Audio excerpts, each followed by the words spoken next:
NBA players react when their name is circulated in trade rumors?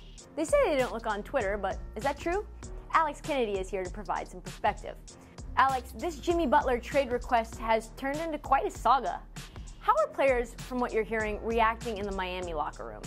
Yeah, well, we've heard Miami mentioned for, a week or two now, and when that happens, when there's one team that is being talked about and is having active conversations with another team about a trade, especially for a star player, a lot of guys get mentioned, a lot of names are put on the table. So if you're in the Miami locker room, you're looking over your shoulder right now and you're worried, am I going to be traded? I talked to a Heat player who said none of the players are talking about it. No one's, bringing it up in the locker room, but it's kind of the elephant in the room. Guys are wondering, could I be sent to Minnesota? And I think it's something that we would all deal with. If any of us found out our company was going to transfer us potentially from Miami to Minnesota and you had no say over it, and it could happen in 24 hours, guys would be worried, girls would be worried, no matter what.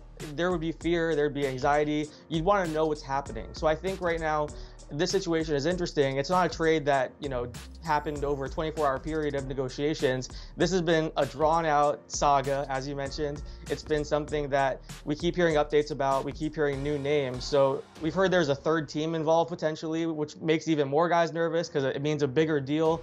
I think there's just a lot of anxiety involved, and guys, they have families too, they have lives too, so they're thinking about the real world implications of this more than just the basketball implications as well. So teams are always kind of cognizant of that a guy may be upset if a deal falls apart, so they don't tell him when they're being shopped.